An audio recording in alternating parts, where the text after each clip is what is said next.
Welcome, everyone. We are happy that you are participating in our workshop.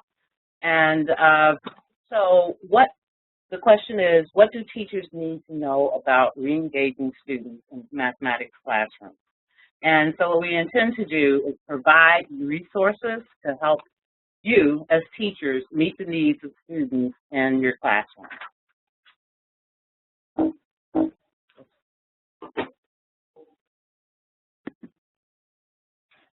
So we'd like to introduce ourselves. I'd like for Kyle Ratcliffe to introduce himself. My name is Kyle Ratcliffe. I'm a graduate of DePaul University in their middle school master's program. I currently teach 6th and 7th grade in Chicago Public Schools, and I've been a teacher for 14 years. And I'm Nell Cobb. I teach at DePaul University. I'm teaching in the elementary and secondary education programs. My research is around teacher competencies, and I've done some work with Common Core standards and also at TCA.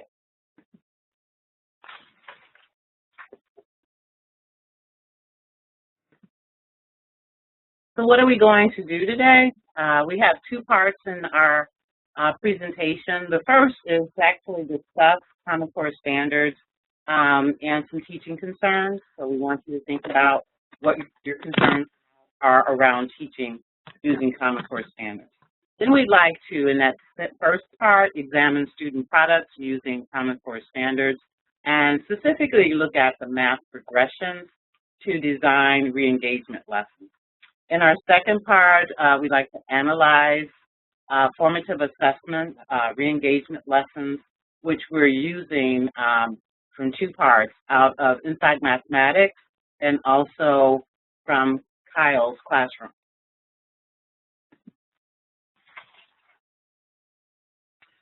So what are your teaching concerns? So as you think about Common Core, what are some challenges or questions that you have?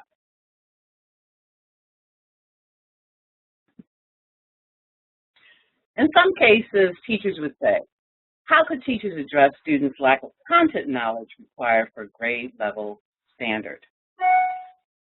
Where can students find the precursor ideas and instructional resources for their students? And what we mean by precursor is like remediation. So we're calling it precursor. And then the last would be, how can teachers better prepare students to perform successfully at the next level? Another question we'd like to ask is, what resources are you currently using to help your math teaching concerns? Are there websites, books, or other things that you're using?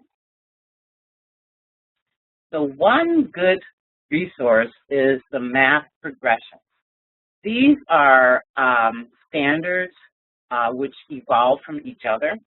They coordinate with each other, and they cluster together into coherent bodies of knowledge. So why are the progressions important? When you think about the Common Core standards, they actually came out of a framework. And this framework is progressions from kindergarten through 12th grade. So they're important because they provide grade level coordination of standards across domains, connections between standards for content and for math practices, key ideas that develop within one domain over the grades, key ideas that change domains as they develop over the grades, key ideas that reoccur in different domains and conceptual categories, grade level coordination of standards across domains or concepts. Here is a good example of the precursor ideas that's important for algebraic reasoning. So if you look at this chart, you see that algebra is actually the end result, and how you get to that point for kindergarten through 4th grade is to have students deal with operations in algebraic thinking. That feeds into expressions and equations, which gives you the larger algebra concepts. The other way that students can get there would be numbers and operations phase 10, and also numbers and operations as it relates to fractions, which starts in grade 3 through 5. That feeds into the number system, 6 through 8, which actually is a precursor for algebra.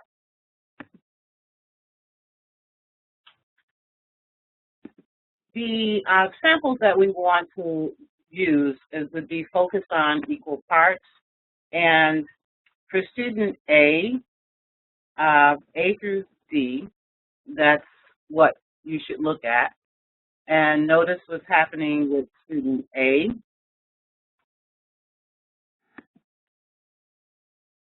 And what's happening with student B. And student C. And also student D. And these are part of what's in your handout. So if you look at them, you can see that they're having difficulty mainly with the idea of when you divide up the pieces, that the pieces are not the same size. And so the progressions document can then help you with that. Yeah, so this is where you can look at what a student may be able to meet and how they may be able to meet the expectations. So in this case, the students, all A through D, are having problems with understanding equal parts. One way of looking at that is to start with a whole hexagon. And for that whole hexagon, you look at equivalent ways of forming that hexagon. So we could either start with the one hexagon, or we could use the two parts, which would be 2 trapezoids, and the 3 parts would be 3 rhombi, and the 4 parts, which would be 1 rhombus and 3 triangles, or 2 rhombi and 2 triangles. And then the 5 parts would be 4 triangles and 1 rhombus, and the 6 parts would be 6 different triangles.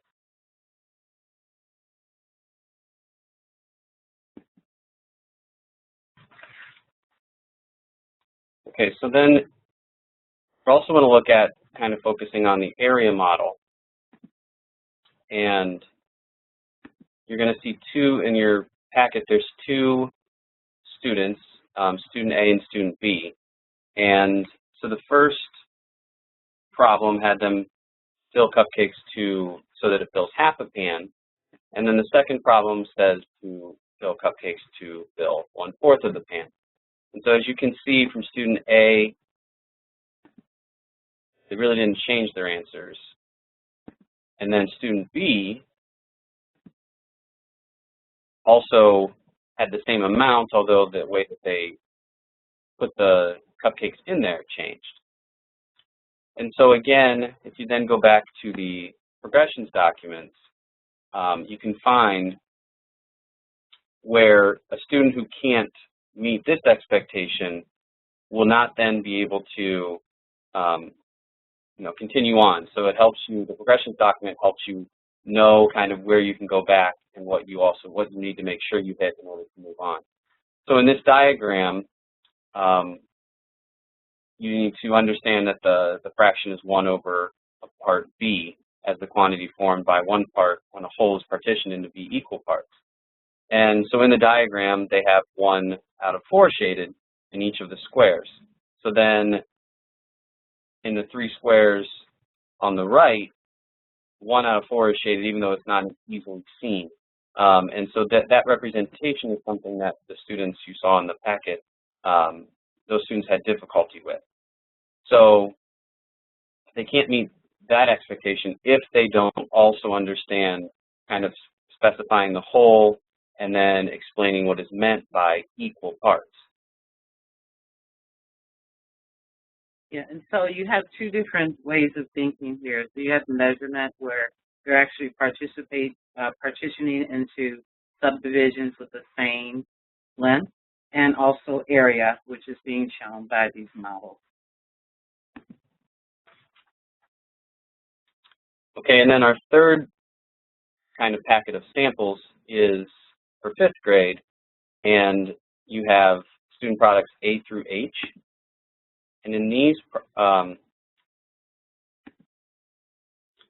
we're looking at decimal addition. And so as we go through these, you can see some of the mistakes the students were making. In this case, this student had 4 and then 8 shaded on one side and then 7 shaded on the other. So they really don't have a good idea of what is actually happening. Although when they did go and add it, they do put them, they line them up in the correct way, which is just interesting to look at. If you only do the number model, then you'd think that student understands this concept. And then here's another student, student B. So they also shaded 2 of those parts separately. There's student C. Again, got an answer of 118 and shaded them separately. Here's student D. With all these students, you're looking at and trying to figure out, you know, when you're looking at these, what is it that they're missing? And that's, again, where the progressions document comes into play.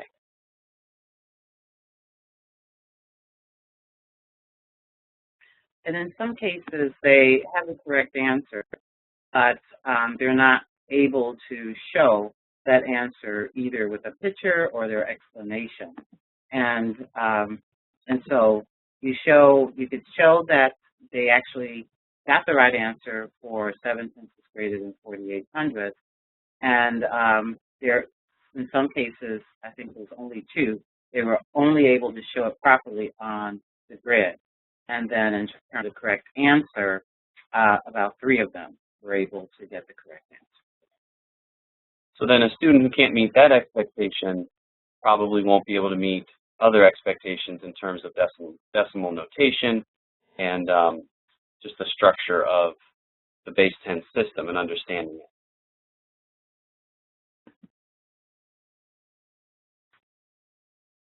Okay, so in the second part, we want to look at some video, and that's video around the re-engagement lessons. One is taken from the re-engagement section of Inside Mathematics, and as I said earlier, the other is from Mr. Kyle Radcliffe's class, Newberry Academy, Chicago Public Schools.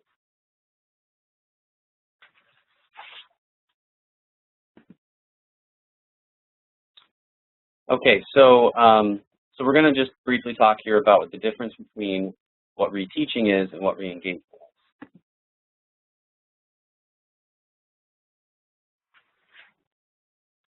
So reteaching is a lot of times what teachers kind of like to do. It's an easier thing to accomplish because you're teaching, as this kind of graphic says, you're teaching the unit again, basically doing it the same way as you did before. You know, a lot of times teachers believe just more practice, learn the procedures, focus mostly on those who are struggling, and it makes basically the load of everything, just bring it down, bring it lower.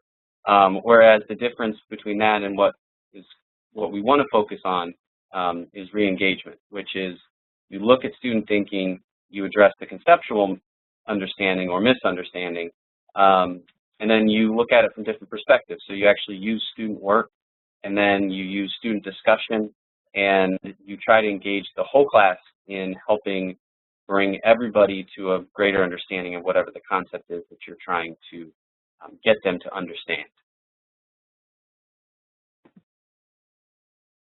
So in this first problem that you're going to see on this first re-engagement lesson, it talks about how many candies Amy has eaten.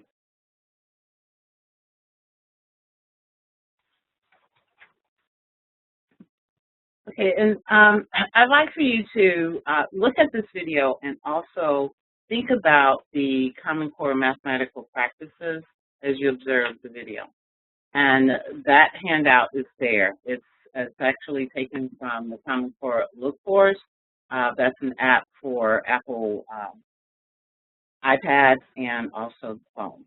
So that's an observation app if you'd like to use it. Okay, so now we're going to look at the video, and you might want to focus on the first two mathematical practices because it's hard to look at all 8, look for all 8 at one time. Okay, so it's the first problem.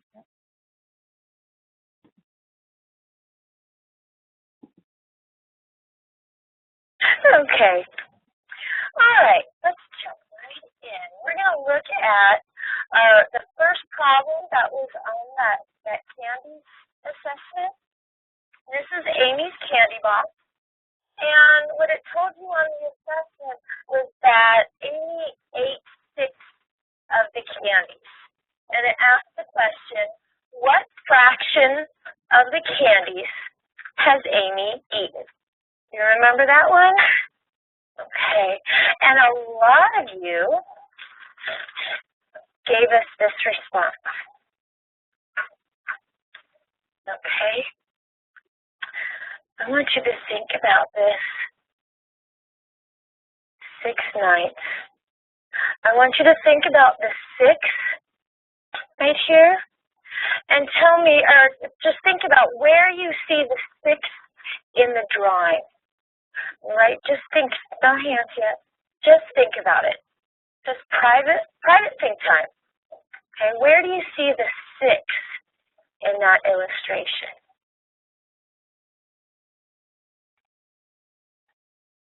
And when you and your partner are ready, I want you to share with your partner where you think you see that 6.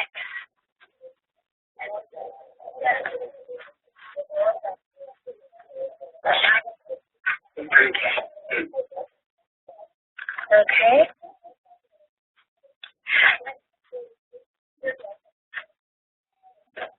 Okay. Where, and you know, actually before I ask for that answer, I want you to now think, private think time, where is the 9? Right, just private think time.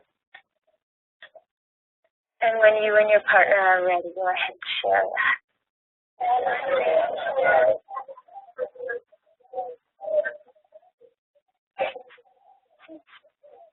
There. Okay, so who would like to share? Where do you see the 6 here? Who would like to share? And Samuel, where do you see these? Yeah, is that what I heard a few of you saying that to the empty spaces? Okay, somebody else, tell me, where do you see the 9 in this illustration? Oh, that's a little, I can barely see it. Is it OC? OC, where do you see the 9? All of them. Yeah, and I think I heard some of you saying that whole thing or all of the box. Okay. Now, there was another answer that we saw on a number of your papers. Ooh. This one, 2/3. I want you to think about these numbers too. Where do you see the 2 in this illustration, and where do you see the 3? Give yourself private think time first, because this one may take a moment longer for some of you. Where is the 2 and where is the 3?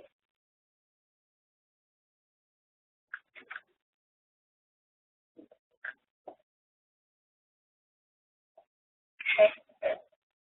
Go ahead and share that with your partner.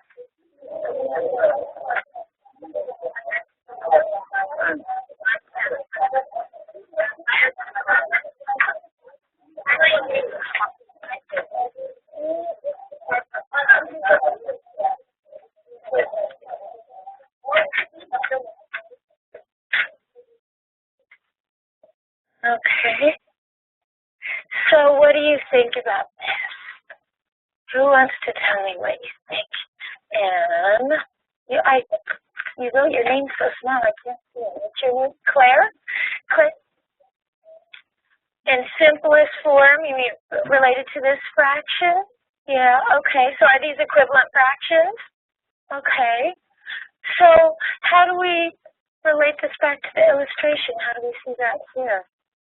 And what's your Charlotte?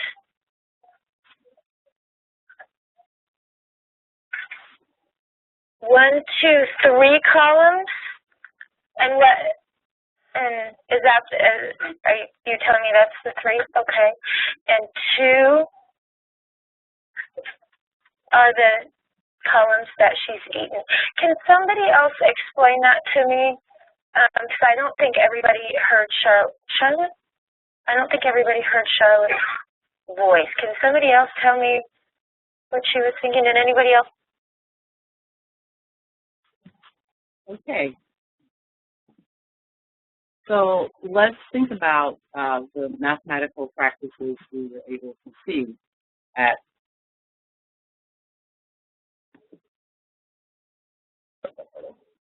So let's think about the mathematical practices we were able to see for that lesson.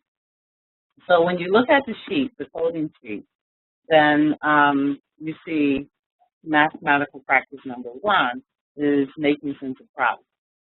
So when we look at that video, there were times when she would say, this is private think tank, and that's part of the space that the teacher was giving students to actually think about the problem. Now remember, this is re-engagement, so they've had this problem before. She's starting with the answers and making sure that everyone understands the fact that you have 6/9 and also 2/3, and identifying those equivalent fractions in a particular problem.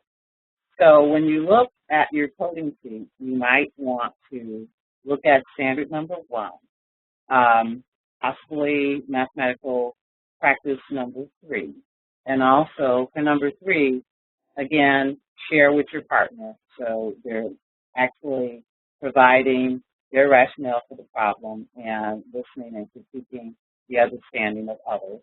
And the other one that kind of stands out is mathematical practice number 8, which is more in line of patterns. And so what are some things that you recognize due to patterns that you see in the problem?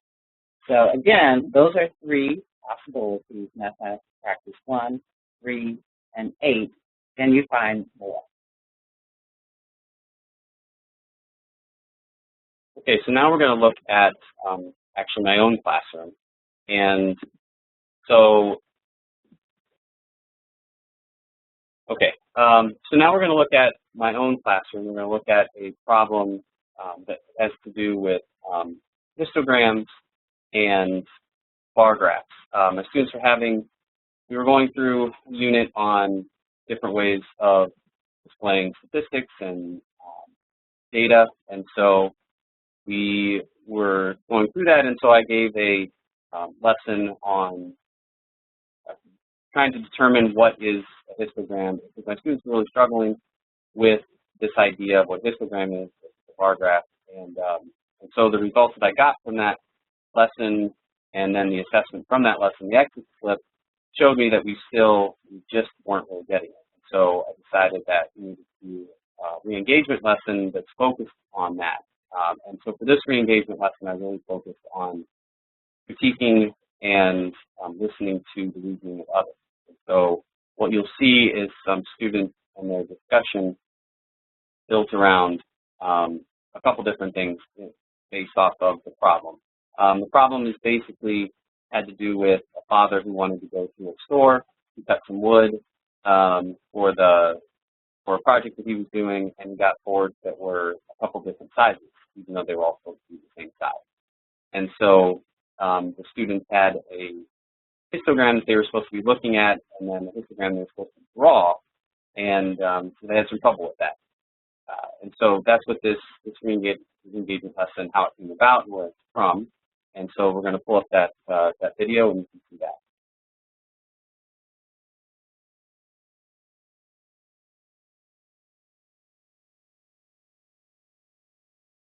She says 27. And you got proof, disproof, you agree, disagree, why? 0. It was 28. So you disagree, why you disagree, how you get it, what's your reasoning? I didn't say that.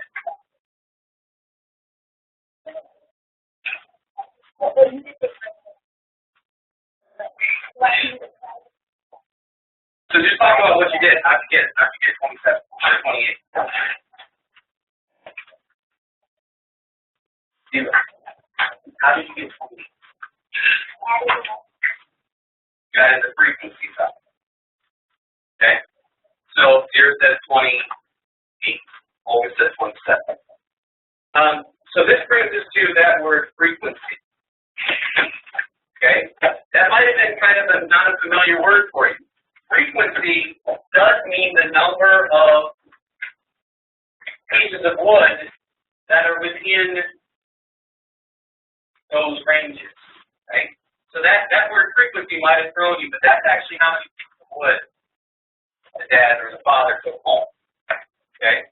That's actually, yes, nice job. You're 27.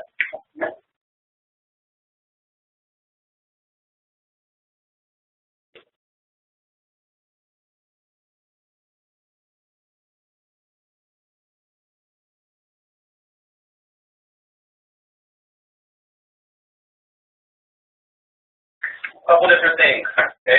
I want you to compare them. Are they alike? Are they different? What are they? Okay, so Dr. Staples, 1 minute. What are they? How are they alike? How are they different? I think that one of the top is one about something about the career, but I don't think that the top regular again is more that like that they're not together.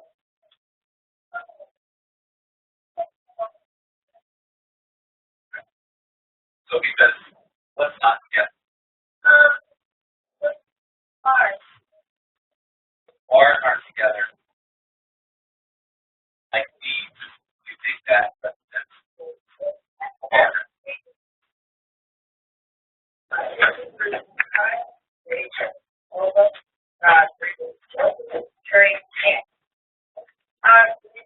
Well, I disagree with my prior over because like the bottom up it's not hit the ground because in the range from 7 to 800 it has different more of the data in the same range as the 700 to 800.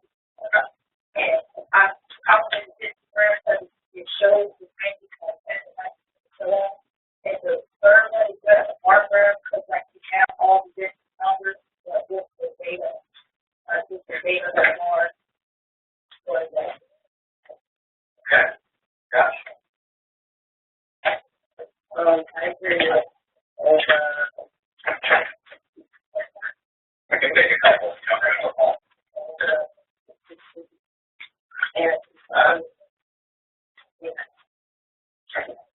but I think the top one is Instagram and the bottom right one, I mean the bottom left one is Instagram, but it was specific. I think the range is 600, 650, 700, 750, 750. And then the bottom right corner, I think it's just about. Okay. So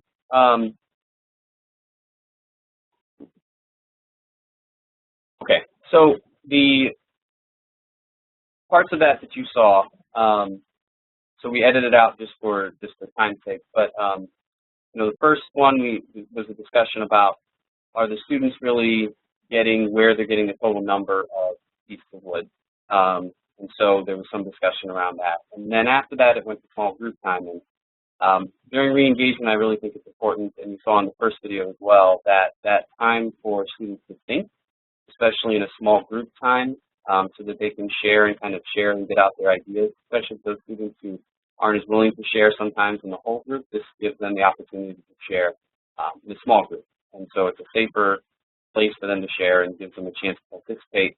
And then they're more likely to be willing participants during the whole class discussion. Another thing that you saw was I used the ball as a way to have students track who's speaking, kind of like the talking piece.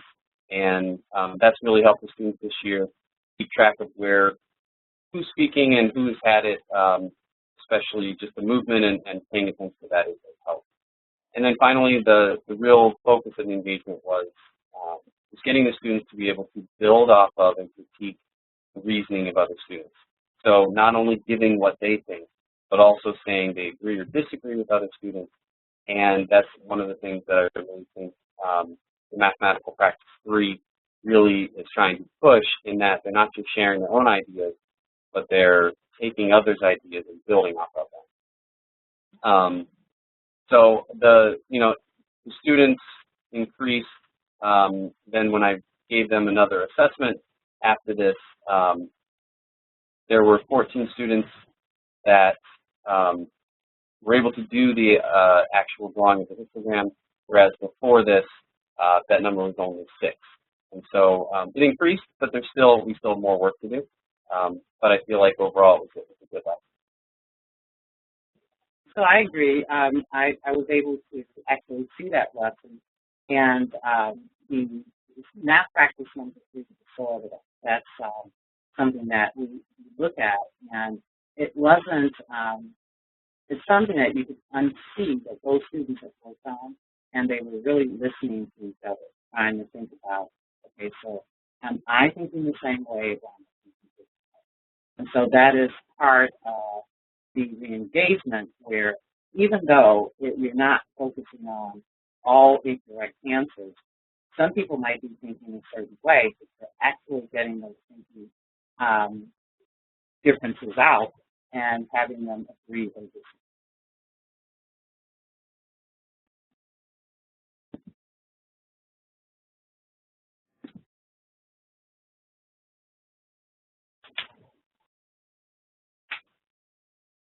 So here's just a few references in terms of where we got things or where to go for the progressions document. The websites are available to you. We actually looked at the progressions document, and in some cases we did a little adapting. The examples of structure and accounting standards are also part of the progressions document. Illustrated Math Project is something that we use as well.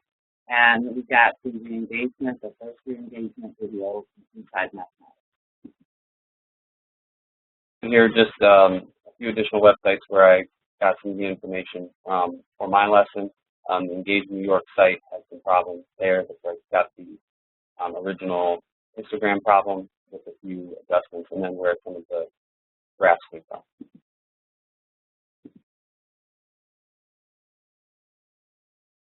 So thank you for participating, and I hope this helps. Thank you. All right, goodbye.